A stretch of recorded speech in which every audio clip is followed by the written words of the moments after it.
Hello student, कैसे आप सभी। मैं एक बार फिर से आपके अपने जीवन ज्योति कंप्यूटर इंस्टीट्यूट में आप सभी लोगों का हार्दिक स्वागत करता हूं। और जैसा कि हम लोग अपनी क्लास इंटरनेट की 10वीं क्लास करते हुए आ रहे हैं और आज हम लोगों को 10वीं क्लास में आप लोगों ने कमेंट में कुछ बताया कि सर जैसे कि हम लोगों की 2 हेडिंगें छूट गई हैं, ठीक है ना। ये जो दोनों नंबर 6 और नंबर 7 हेडिंग थी आपकी छूट गई है। इसी के बारे में हम कुछ आपको फिर से करा देते हैं जिनका छूट गया है, सभी लोगों का छूटा है, ठीक है ना। क्योंकि 2 हेडिंगें उसमें आपकी अपलोड नहीं हो पाई थी, इसके कारण 2 हेडिंगें हम फिर से आपकी करा दे रहे हैं। और ये जो आज आपकी क्लास चलेगी, ये क्लास आपकी किसकी है, MS एक्सेल की है, ठीक है। आज हम लोगों को जिसके बारे में पढ़ना है वह क्या है, MS एक्सेल है, ठीक है। MS एक्सेल स्टार्ट करेंगे, बट उसके पहले थोड़ी सी नजर हम इस पे अपने 2 हेडिंगों पे डालते हैं और इसके बारे में हम लोग चर्चाएं करते हैं, ठीक है ना। जो नंबर 6 हेडिंग थी, इसमें जो आप लोगों की छुट्टी थी लाइकोस, ये जो है लाइकोस, इसके बारे में लिखिए। लाइकोस जो आपकी नंबर दूसरी हेडिंग छूट गई थी उसके बारे में आप लोग लिखिए थोड़ा सा बाबू, लिखिए। यह एक सर्च इंजन है, यह एक सर्च इंजन है, यह एक सर्च इंजन है जिसका डाटाबेस बहुत बड़ा होता है। यह एक सर्च इंजन है जिसका डाटाबेस बहुत बड़ा होता है, जिसका डाटाबेस बहुत बड़ा होता है। इस सर्च इंजन के डाटाबेस में लगभग इस सर्च इंजन के डाटाबेस में लगभग इस सर्च इंजन के डाटाबेस में लगभग 66 मिलियन पृष्ठ होते हैं, लगभग 66 मिलियन पृष्ठ होते हैं। कितने पृष्ठ होते हैं बाबू, 66 मिलियन, ठीक है ना। ये जो आपका लाइकोस होता है इसमें कितने 66 मिलियन पृष्ठ इसके खुद के होते हैं, 66 मिलियन पृष्ठ इसके होते हैं, ठीक है ना। जिसमें नेविगेशन का कार्य जिसमें नेविगेशन का कार्य जिसमें नेविगेशन का कार्य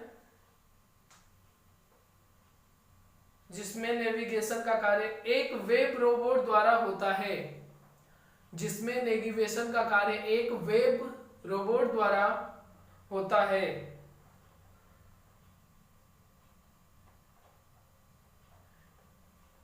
एक वेब रोबोट द्वारा होता है।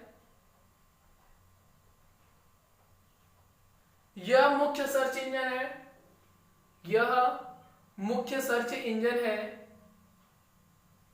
यह मुख्य सर्च इंजन है जो डायरेक्टरियों के आधार पर सर्चिंग करता है, जो डायरेक्टरियों के आधार पर सर्चिंग करता है,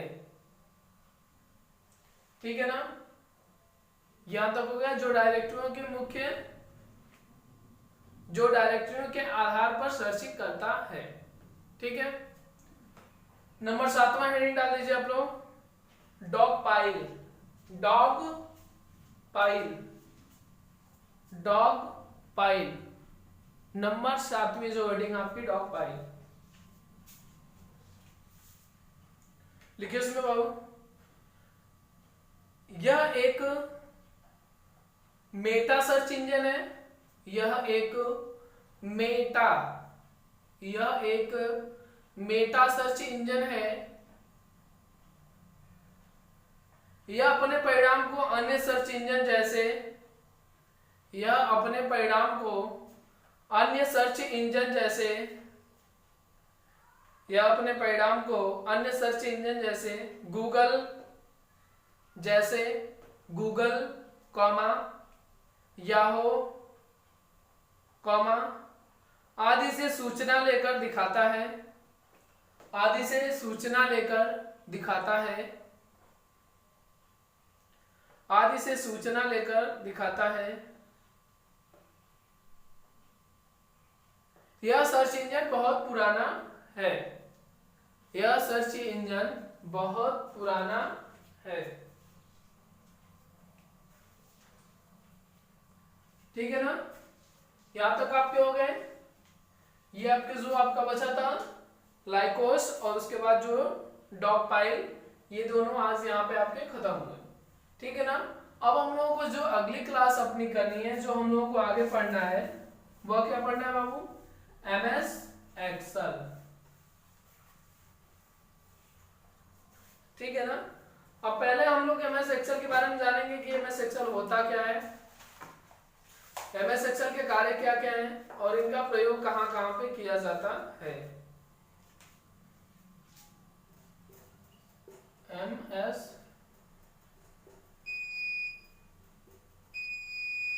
MS एक्सेल। ठीक है ना। हम लोगों को किसके बारे में आज पढ़ना है? MS एक्सेल के। ठीक है ना कि MS एक्सेल है क्या और इसका कार्य क्या है और इसका प्रयोग कहां कहां पे किया जाता है। आप लोग जो ऑफिस पढ़ रहे थे, जो स्टूडेंट MS ऑफिस पढ़ लिए थे, जिनका MS ऑफिस खत्म होने वाला था, हमें लग रहा है रेफरेंस मेन्यू तक लगभग सब हो गया है, तो उसमें आपकी हमारे हिसाब से 2 या 3 मेन्यू बचे हैं, जिसमें से कि ज्यादा नहीं, दो या तीन पेज की हेडिंग बची है। कितने पेज की? 3 पेज। मतलब उसमें अभी आपको 3 से 4 पेज करने हैं, तो आप उसमें 4 पेज छोड़ दीजिएगा। जो ऑफिस कर रहे थे सभी लोग, जिनका बाकी है या जो पढ़ चुके हैं, ठीक है, उनके लिए कोई बात नहीं, रिवीजन कर सकते हैं, या फिर एक सीधे बाय जैसे हेडिंग टू हेडिंग कराया जाए कि अगर वो फिर से करना चाहेंगे तो ऐसे कर सकते हैं, एक बार रिवीजन करना चाहेंगे तो कर लेंगे, या जो MS पेंट पढ़े हैं या जो नोट पैड पढ़े हैं, जो ऑफिस पढ़े हैं, जो कुछ भी पढ़ रहे थे, सभी लोग MS एक्सेल को फिर से स्टार्टिंग से एक बार कर लेंगे। ठीक है ना। 4 पेज ऑफिस वाले, MS ऑफिस वाले 4 पेज अपने छोड़ देंगे अपने बुक में, अपनी थ्योरी में 4 पेज छोड़ देंगे, क्योंकि आपकी जो बची कुची थ्योरी है वो 4 पेज में ऐड हो जाएगी। ठीक है ना। आपकी जो बची कुची थ्योरी 4 पेज में ऐड हो जाएगी और आपको आगे से अपने नोट्स में, जो आपके नोट्स हैं, एक तरफ से स्टार्टिंग से MS एक्सेल का थ्योरी करना है, बाकी प्रैक्टिकल वाला कार्य आप जो है कि खुद आके, जब आपका क्लास स्टार्ट होगा तो आप जो है कि आगे खुद यहाँ पे कर सकते हैं। बहुत जल्दी स्टार्ट करने वाले हैं, बहुत ही जल्दी स्टार्ट होगा आपका क्लास, ज्यादा दिन हमारे हिसाब से बचा नहीं है। ठीक है ना, क्योंकि बहुत सारी सिचुएशन कंट्रोल में आ रही है, तो इसके हिसाब से बहुत ही जल्दी चालू होगा, कुछ ज्यादा दिन नहीं है। तो अब हम MS एक्सेल के बारे में थोड़ा जान लेते हैं कि MS एक्सेल होता क्या है। ठीक है ना। देखिए MS एक्सेल क्या है। MS एक्सेल आपका जो है कि माइक्रोसॉफ्ट एक्सेल कहा जाता है इसे। ठीक है ना। और MS एक्सेल पे आपके जो है कि अंक गणितीय क्रियाओं को संपन्न किया जाता है, जैसे जोड़, घटाना, गुणा, भाग। ठीक है ना। इन सभी प्रकार की जो भी चीजें होती हैं, वर्ग निकालना, ठीक है, उसका जो है कि स्क्वायर निकालना, पहाड़ा का डबल करना, बाकी फिर उसके बाद परसेंटेज निकालना, दर निकालना, है ना।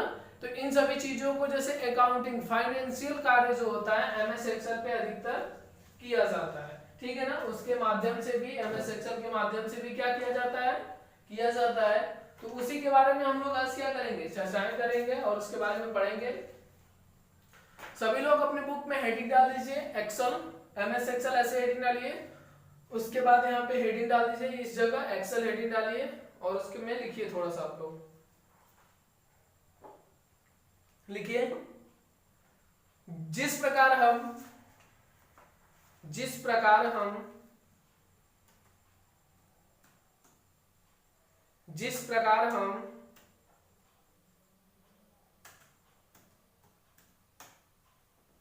प्रकार हम डॉस माहौल में, जिस प्रकार हम डॉस माहौल में लोटस, जिस प्रकार हम डॉस माहौल में लोटस 1 2 3 मतलब 123 1 2 3 1 2 3 पर वर्कशीट बनाकर कार्य करते हैं, 1 2 3 पर वर्कशीट बनाकर कार्य करते हैं, 1 2 3 पर वर्कशीट बनाकर कार्य करते हैं। अब ठीक उसी प्रकार से अब ठीक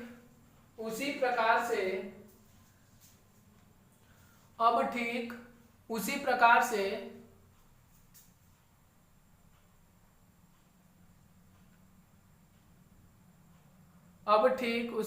से अब ठीक उसी प्रकार से अब ठीक उसी प्रकार से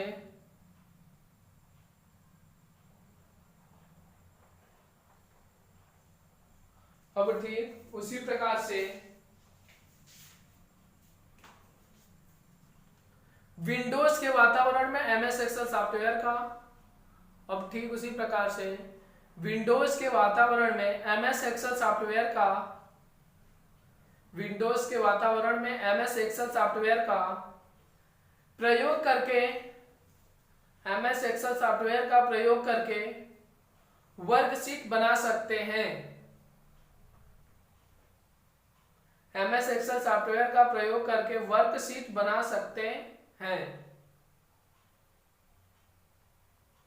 वर्कशीट बना सकते हैं।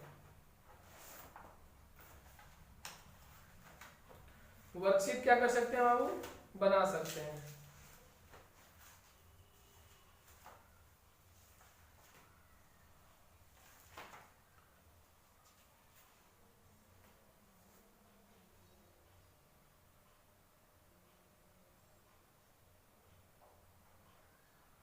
नीचे से पैराग्राफ चेंज करके लिखिए। एक्सेल 2010 के प्रत्येक वर्कशीट में एक्सेल 2010 के प्रत्येक वर्कशीट में 16,384 स्तंभों 16,384 स्तंभों जिसे कॉलम कहते हैं। 16,384 स्तंभों अंग्रेजी में उसे कॉलम कहते हैं। अंग्रेजी में क्या कहते हैं? उसे कॉलम कहते हैं।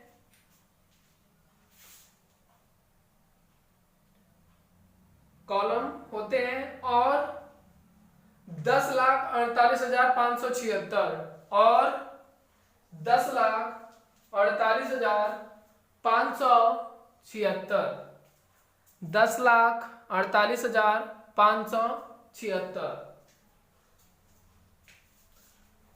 10,48,576 क्या होते हैं बाबू?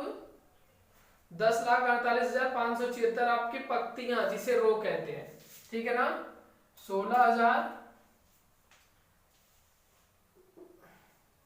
10,48,576 पंक्तियां अंग्रेजी में इसे रो कहते हैं। अंग्रेजी में क्या कहते हैं? उसे रो कहते हैं। 16,384 आपके क्या होते हैं? कॉलम। 10,48,576 ठीक है ना? 10,48,576 आपके क्या होते हैं? रो होते हैं।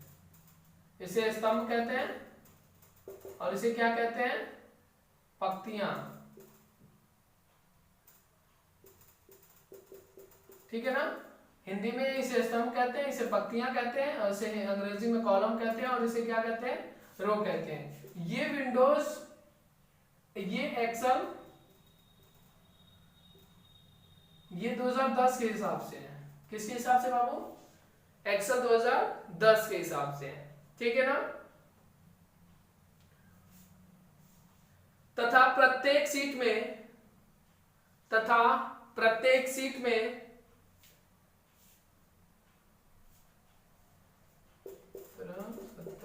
98, 85 तथा प्रत्येक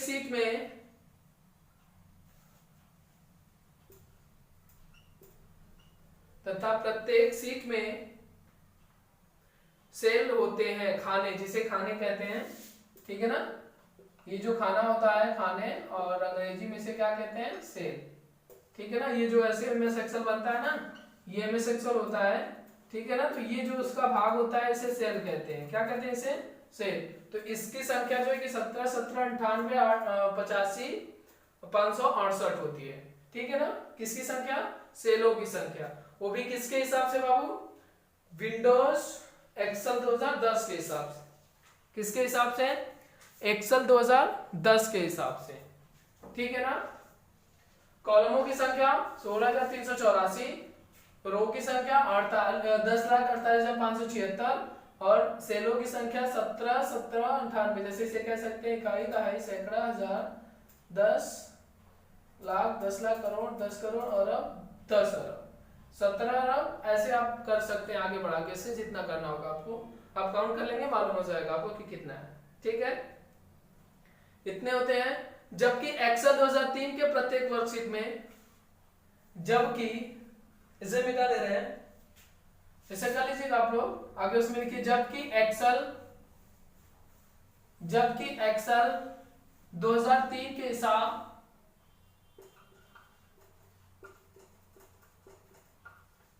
जबकि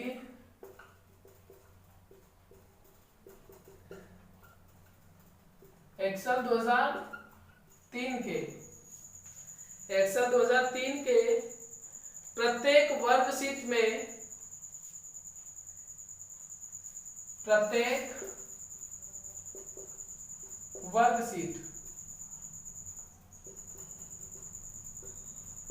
वर्कशीट मतलब जानते हैं ना, वर्कशीट सबसे नीचे होती है, यहाँ पे होती है सीट 1 होती है, 2 होती है, जितने बार आप क्लिक करते जाएंगे सीट चेंज होते जाएंगे, बहुत सारे इसमें सीट होती है ना। तो प्रत्येक सीट में जो है कि 256 स्तंभ, कॉलम जिसे कहते हैं, 200 कितना 56 कॉलम जिसे स्तंभ कहते हैं हिंदी में। ठीक है, और अंग्रेजी में क्या कहते हैं, उसे कॉलम कहते हैं। कितने होते हैं 256, और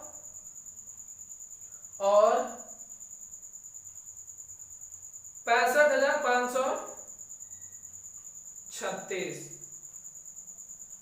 65,536 क्या होते हैं, पंक्तियां।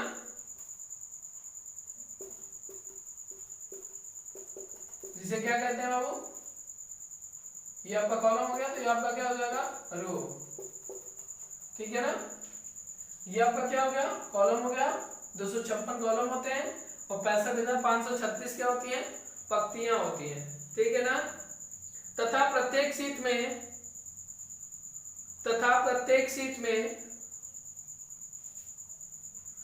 16,77216 सेल होते हैं,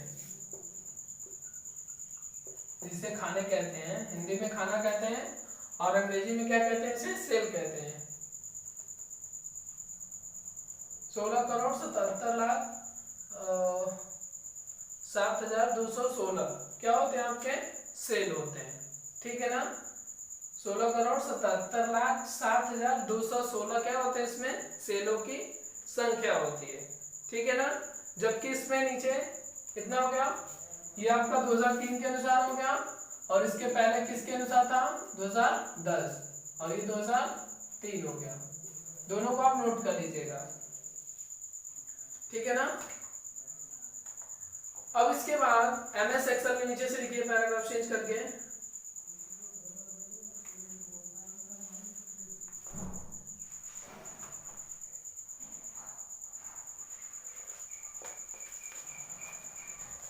नीचे से सभी लोग पैराग्राफ चेंज करके लिखिए।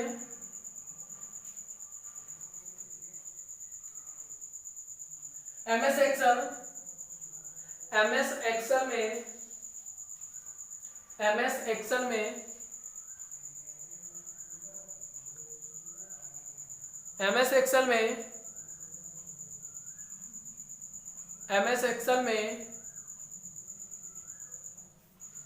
एक्सेल में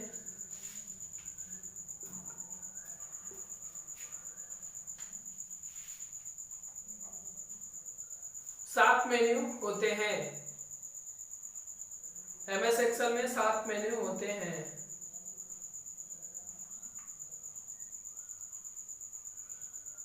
पहला होम मेन्यू, पहला कौन सा, होम है, होम मेन्यू पहला। दूसरा इंसर्ट मेन्यू, दूसरा कौन सा, इंसर्ट।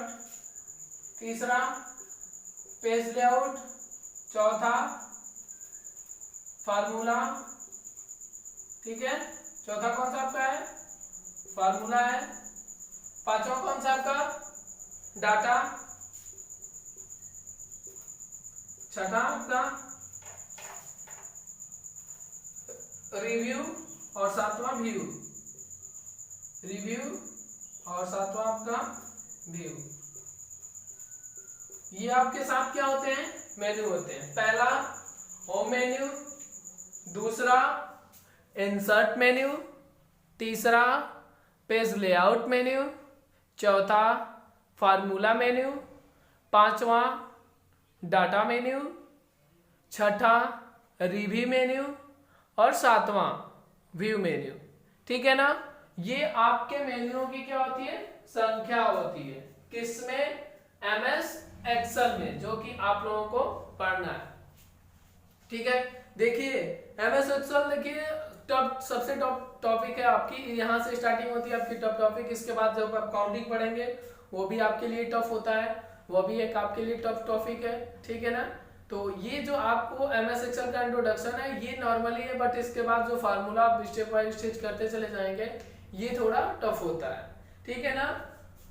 अब उसके बाद ऑफिस वाले ध्यान देंगे, जो भी एमएस ऑफिस पढ़ रहे थे वो लोग इस चीज को जरूर ध्यान देंगे कि आपको जो है कि जैसे आप एमएस ऑफिस का एक पेज बना के अपने बुक में चिपकाए हुए थे, चिपकाए थे ना सभी लोग। एमएस ऑफिस सॉफ्टवेयर जो आप पढ़ रहे थे, जो प्रैक्टिकली होता है, जो पेज होता है जिसपे आप वर्क करते हैं, जिसपे आप कार्य करते हैं, उसका पेज एक आप बना के अपने थ्योरी में चिपकाए हुए थे और उसमें कुछ नाम भी लिखे हुए थे ना, लिखवाया गया था आपको नाम कि नहीं कौन सी चीज क्या होती है और किसी किस नाम से बुलाया जाता है। वैसे ही आप लोगों को एमएस एक्सेल में भी एमएस एक्सेल का क्या करना होगा, पेज बनाना होगा।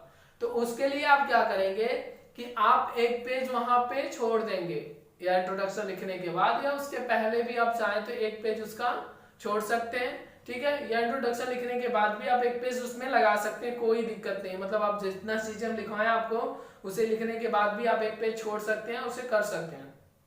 उसके बाद ठीक है, आपको जब इंस्टीट्यूट खुलेगा या फिर जिसके घर पे सिस्टम होंगे या इंटरनेट से आप चाहें तो उसे डाउनलोड कर सकते हैं। ठीक है ना। वो अगर आपके घर पे लैपटॉप है तो विंडोज 7 का होगा उसमें, तो उसमें आप जो है कि उसे देख के उसका पेज आप अपने बुक में बना लीजिएगा।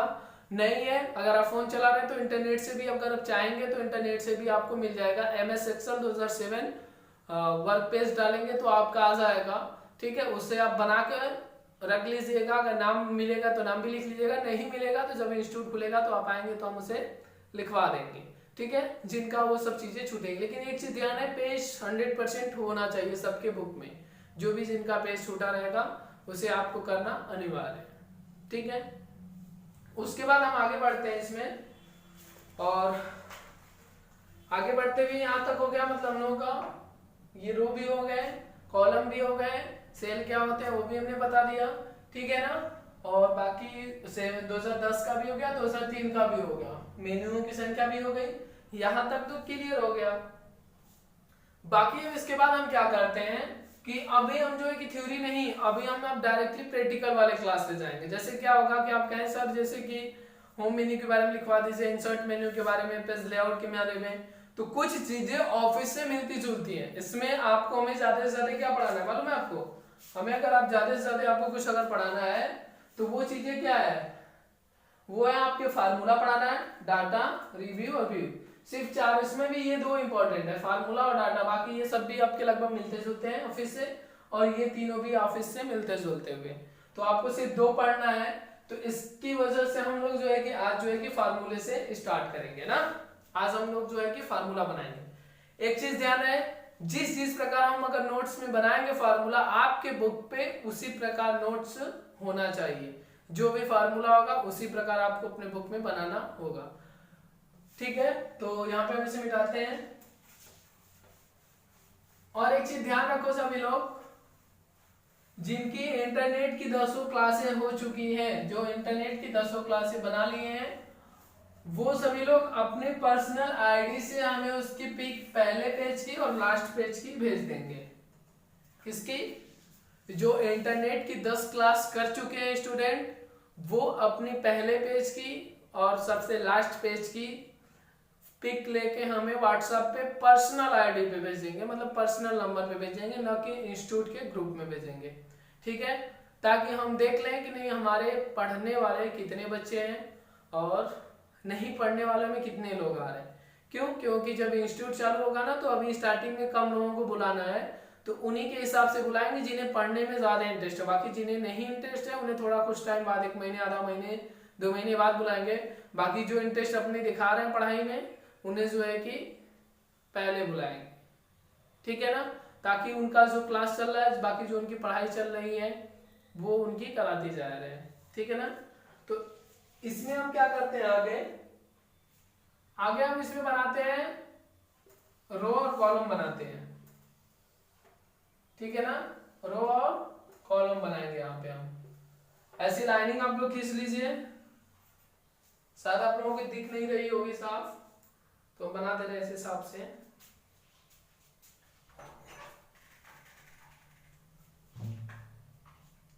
ठीक है ना। अब ये चीजें आपकी परमानेंट चलेंगी, इसे ध्यान रखिएगा। इंक आपके मार्कर की हमें लग रहा है खत्म है, 1 यहाँ पे, 2 यहाँ पे, 3 यहाँ पे, 4 यहाँ पे, 5 और यहाँ पे 6, ठीक है। यहाँ पे हम ऐसे खींच देते हैं इसे, और यहाँ पे इसे ऊपर तक कर देते हैं बाबू, ठीक है। यहाँ पे भी ऐसे खींच देते हैं, 1 2 3 4 5 6 ऐसे खींच देते हैं,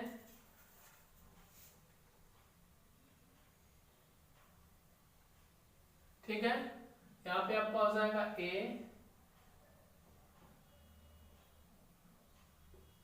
A B C D E F, यहाँ पे हो जाएगा 1 2 3 4 5 6, ये इसमें होगा।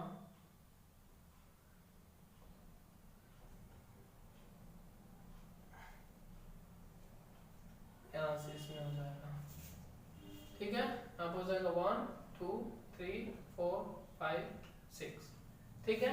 इतना हो गया, इतना आप लोग सभी लोग अपने बुक में बना लीजिए, अपने नोट्स में।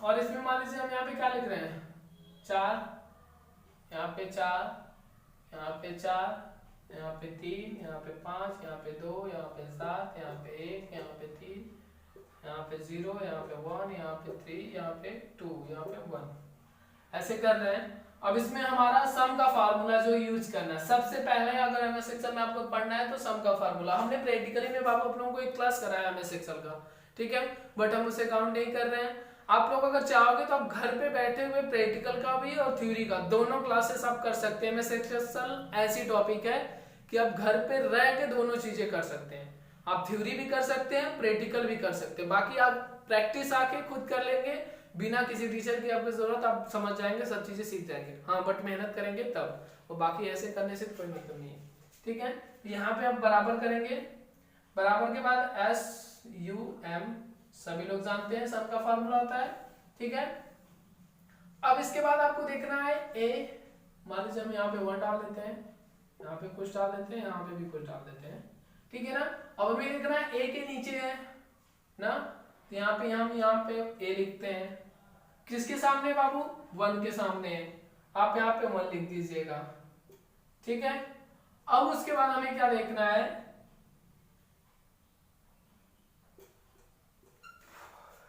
अब उसमें हमें ये देखना है कि हम यहाँ पे एक सेमी कॉमा होता है, शिफ्ट के साथ सेमी कॉमा वाली बटन दबाते हैं, यहाँ पे 2 बिंदी की तरह सेमी कॉमा आ जाएगा, और हम यहाँ तक सिर्फ इसी का निकालते हैं जो पहले वाला है। तो यहाँ पे F है और यहाँ पे 1 है, तो यहाँ पे F करेंगे और यहाँ पे 1 कर देंगे, ब्रैकेट बंद और एंटर करेंगे। जब आप ब्रैकेट बंद करके एंटर करेंगे तो 6 5 कितना हो जाएगा, 11, 11 2 13, 13 1 14, यहाँ पे कितना आ जाएगा आपका 14 आ जाएगा, ठीक है। अब उसके बाद इसमें दूसरा फार्मूला यूज होता है, सम में बराबर सम ब्रैकेट A1 सेमी कॉमा, अब ये F है अब हमें यहां तक काउंट करना है, ये जो यहां तक दिया है यहां तक हमें काउंट करना है। तो अब हमें जो क्या करना है, एफ हो गया, यहाँ पे लास्ट लेना है मतलब, तो यहाँ पे एफ लास्ट हो गया, और ये लास्ट कितना है 6 है, तो यहाँ पे F6 करेंगे, ब्रैकेट बंद कर देंगे और उसके बाद एंटर कर देंगे। ठीक है, ये भी आपका क्या हुआ, आ गया।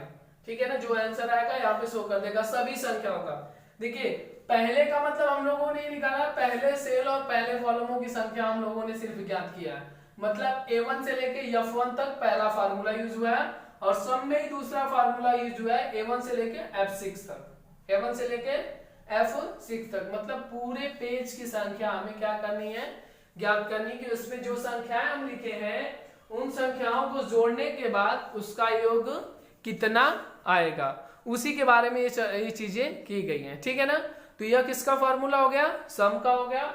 सम का भी दोनों तरीकों से हो गया, जो सम का फार्मूला यूज हुआ है, यह भी किसके तरीके से हो गया, दोनों तरीके से यूज हुआ है, जो दोनों प्रकार से दे रखा है।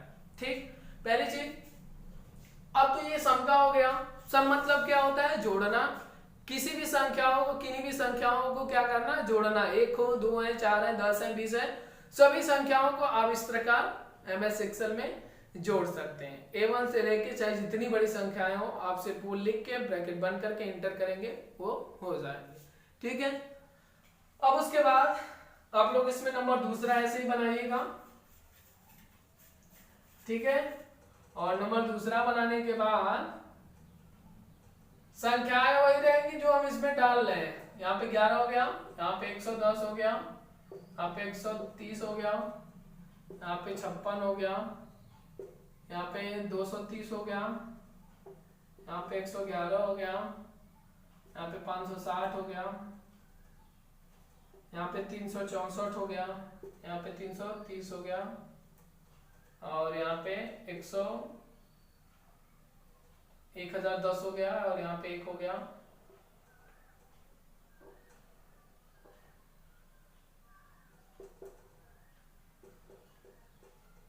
ठीक है ना, अब ये चीजें हो गई, इतनी बड़ी संख्याएं लिख के आपके पेज पे आ गई हैं। ठीक, अब इसमें जो है कि दूसरा फार्मूला जो हमें इसका पढ़ना है, हमें इसमें जो दूसरा फार्मूला दे रखा है, हम लोगों ने जैसे पहला फार्मूला क्या पढ़ा है, सम पढ़ा, अब दूसरा फार्मूला हमें क्या पढ़ना है। अच्छा, एक चीज छूट गया बाबू, सम के नीचे आप लोग लिख लीजिएगा कि इस फार्मूले का प्रयोग हम लोग सभी संख्याओं को जोड़ने के लिए करते हैं। सम के नीचे एक लाइन आप लिख लीजिएगा कि इस फार्मूले का प्रयोग हम सभी संख्याओं को जोड़ने के लिए करते हैं। इस फार्मूले का प्रयोग हम सभी संख्याओं को जोड़ने के लिए करते हैं, किसका, सम का फार्मूला जो होगा उसके नीचे। ठीक है ना, अब इसके बाद हम लोग जो है कि दूसरी संख्या या दूसरा फार्मूला जो हम पढ़ते हैं उसका क्या नाम है, मैक्स पढ़ाते हैं कि आप लोगों को मीन पढ़ाए थे, बताओ, मैक्स शायद पढ़ाए थे ना। मैक्स का प्रयोग किस लिए होता है, कोई बता सकता है, मैक्स का प्रयोग किस लिए होता है, बताया गया था हम लोगों को। ठीक है ना, तो हम मैक्स का प्रयोग करते हैं, मैक्स का प्रयोग देख लेते हैं हम लोग। ठीक है ना, बराबर इसमें भी यही फार्मूला यूज होगा, सेम फंडा इसका, बराबर MAX ब्रैकेट। ठीक है ना, ब्रैकेट सबसे पहले लगाएं, बराबर करेंगे, बराबर के बाद मैक्स ब्रैकेट। अब उसके बाद पहले वाले में क्या करना है, तो यहाँ पे लिखो A1 सेमीकोमा और लास्ट F1 ब्रैकेट बंद, इंटर। तो ये सिर्फ यहां से लेके यहां तक बताएगा, यहां से लेके कहां तक बताएगा, यहां तक। सिर्फ हमने A1 से F1 तक निकाला है, तो यहां से लेके यहां तक बताएगा। अब उसके बाद इसमें हमारा दूसरा फार्मूला होगा, बराबर MAX ब्रैकेट A1 हो गया आपका सेमीकोमा और F6 ब्रैकेट बंद। ठीक है ना, ये इंटर हो गया आपका। तो अब यह बताएगा कि इसमें सबसे बड़ी संख्या कौन सी है, तो यहां से यहां तक की सबसे बड़ी संख्या ये है, 2 4 5 2 4 5, और यहां से यहां तक सबसे बड़ी संख्या भी कौन है, यही है आपकी। ठीक है ना, तो इसका प्रयोग सबसे बड़ी संख्या ज्ञात करने के लिए किया जाता है। ठीक है ना, ये फॉर्मूला कर लीजिए और उसमें लिख लीजिए मैक्स का प्रयोग सबसे बड़ी संख्या ज्ञात करने के लिए किया जाता है। मैक्स का प्रयोग सबसे बड़ी संख्या ज्ञात करने के लिए किया जाता है। ठीक है, अब इसके बाद इसमें नंबर तीसरी जो आपकी हेडिंग है मीन का, उसे भी करा देते हैं। ठीक है, इसमें ही संख्या डाल के दूसरा भी मीन का भी बना लेना आप लोग, और बनाने के बाद उसमें लिखना बराबर MIN bracket A1 semi comma F1 bracket close. तो इसमें सबसे छोटी संख्या क्या है, 10 है, ये आ जाएगा। दूसरा इसका mean bracket A1 semi comma F6 bracket बंद। इसमें सबसे छोटी संख्या कौन सी है, 7 है। ठीक है, इसका प्रयोग सबसे छोटी संख्या ज्ञात करने के लिए किया जाता है। इसका प्रयोग सबसे छोटी संख्या ज्ञात करने के लिए किया जाता है। इसका प्रयोग सबसे छोटी संख्या ज्ञात करने के लिए किया जाता है। ठीक है, ये 3 फार्मूले का हमने आपको प्रैक्टिकल भी करा दिया था, और ये 3 फार्मूले का हमने आपको जो है कि क्या करा दिया, थ्योरी भी करा दिया। ठीक है, बाकी जो स्टूडेंट MS एक्सेल पढ़ चुके हैं उनके लिए भी एक रिवीजन क्लास बेस्ट रहेगी हमारे हिसाब से। अगर वो करना चाहें तो बहुत ही अच्छा रहेगा उनके लिए, पहली चीज। दूसरे की इसमें कुछ टॉपिक ऐसे भी रहेंगे जो छोटी होंगी, वो भी हम इसमें करा देंगे। ठीक है, और बाकी अब तक इंटरनेट की क्लास में जो भी पढ़ते हुए आ रहे हैं, साथ किसी की कभी कोई प्रॉब्लम हमारे हिसाब से नहीं आई है। सिर्फ एक लड़की थी, खुशी नाम है उनका। ठीक है, उन्होंने सिर्फ जो क्लास नंबर 10 में कुछ छूटा था उनके उसके बारे में उन्होंने कमेंट किया था, सर की जो 10वें नंबर की क्लास है इंटरनेट की, उसमें सिर्फ 2 हेडिंग हम लोगों की 5 नंबर 6 नंबर या 6 नंबर 7 नंबर छोड़ गई, उसे फिर से करा दीजिए, या छूट गया। सिर्फ एक लड़की हमारे हिसाब से इस क्लास में पूरे पढ़ रही है, बाकी किसी का दोबारा कमेंट, एक और कोई नंदलाल है वो कमेंट किए थे। ठीक है ना, बाकी और किसी भी स्टूडेंट का कोई कमेंट ना कोई मतलब, बाकी ठीक है पढ़ा रहे हैं। देखो यही चीजें होती है ना कि हमें मालूम है कि नहीं आप लोग कितने लोग पढ़ रहे हैं, क्या कर रहे हैं, बट किसी का कोई रिप्लाई कोई कमेंट नहीं। आप जो भी फेसबुक पे आप अगर यूट्यूब पे भी कमेंट करते हो ना तो शो करता है, बाकी आप व्हाट्सएप पे भी हमारे कमेंट करते हो तो वहां पे भी शो करता है। हम लगभग 8 या 9 बजे वो क्लास अपलोड किए थे, वो लड़की जो है कि हमें जो खुशी है वो हमें 11 या 12 बजे तुरंत मैसेज की कि सर जो है कि 2 क्लासेस इसमें अपलोड, अब 2 हेडिंग इसमें छूट गई है। तो ये थोड़ा लगता है ना कि नहीं हमारे भी बच्चे क्या है क्लास के प्रति एक्टिव है या पढ़ना चाहते हैं। ठीक है ना, कोई एक और है वो मोनी नाम है शायद उनका, वो भी कमेंट की थी सर जो है कि क्लास 10 ही रहेगी और कुछ है। तो बाकी यही सब चीजें देखा जाता है कि नहीं आप कौन कहाँ तक पहुंच रहा है, कहाँ तक नहीं है, कि नहीं इंटरेस्ट है कि नहीं है। तो हम तो आपके घर के पास आके देख नहीं रहे हैं ना, आपके जो है कि रूम में जाके देख रहे हैं कौन पढ़ रहा है क्या नहीं पढ़ रहा है। आप जब किसी भी टॉपिक के बारे में कमेंट करते हैं, ठीक है, तब हमें मालूम होता है ना कि नहीं हाँ कुछ आपकी छूट गई, कुछ आप नहीं पढ़े। एक रितेश नाम का भी लड़का है, वो भी MS एक्सेल के बारे में, देखो बाबू आज तुम कई दिनों से रिक्वेस्ट कर रहे थे, आज आपके लिए भी 3 हेडिंग MS एक्सेल की। बाकी अब इसके बाद से लगभग एक दिन में 5-5 6-6 हेडिंग हम लोग जो है कि इस पे अपलोड करते रहेंगे। ठीक है, बाकी जो भी है अब आगे से अब भी तुम लोग सुधर जाओ, भी टाइम है। बाकी तो भाई देखो अगर आप मेहनत नहीं करेंगे तो ये तो गलत बात है। ठीक है, बाकी हम कर रहे हैं ये तो सही बात है, इसीलिए नहीं आते हैं 4-4 5-5 दिन नहीं पढ़ाते हैं, क्योंकि कोई रिस्पांस तुम लोगों की तरफ से नहीं दिख रहा है। अगर ऐसे ही सबका दिखता ना, सभी लोग कमेंट करते, सभी लोग फोर्स करते सर पढ़ाइए, सर क्यों नहीं पढ़ा रहे, sir offline class online class sir छूट रही है हम लोगों की, तो फिर हम भी उसके प्रति एक्टिव होते। लेकिन तुम लोगों में नहीं दिखता है, 4-6 लोगों का रिस्पॉन्स दिखता है, बट उनके लिए ही हम ये करते हैं। बाकी तो हमें मालूम है हम और किसी के लिए नहीं कर रहे हैं, क्योंकि जिनका कमेंट आता है उन्हीं के लिए हम जानते हैं कि नहीं हाँ सर हम उन्हीं के लिए पढ़ा रहे हैं, वही पढ़ रहे हैं हमारी क्लासेस। 4-6 लोग हैं, हम 4 ही 6 लोगों को जान के पढ़ा रहे हैं, बाकी और किसी को हम नहीं जान के, बाकी 60-64 लोग 65 लोग 70 लोग जो भी हैं उन्हें जान के नहीं पढ़ा रहे। ठीक है, तो भाई देखो करना है आपको, नहीं करना है आपको मत करिए, करना है करिए। ठीक है, आप अपने लिए करेंगे, हमारे लिए थोड़ी कर रहे हैं कुछ। बाकी जो इंटरनेट की 10 क्लास है, जो लोग भी किए होंगे वो थोड़ा सा फर्स्ट पेज की और लास्ट पेज की पिक लेके हमारे व्हाट्सएप नंबर पे डाल देंगे। थोड़ा सा अगर हमें संतुष्टि हो जाएगी ना कि ना यहाँ कोई पढ़ रहा है, हमारे स्टूडेंट कुछ लोग पढ़ रहे हैं, तो फिर और अच्छे से तब प्रतिदिन क्लासेस हम लेने लगेंगे। ऐसे जो क्लासेस छूट रही हैं वो छूटेंगी नहीं, ठीक है। तो हमें ऐसा नहीं विश्वास होगा, आप लोग जहाँ भी होंगे, ठीक है, स्वस्थ होंगे, मस्त होंगे, व्यस्त होंगे। आप लोगों का बहुत बहुत धन्यवाद, थैंक यू इतना टाइम देने के लिए।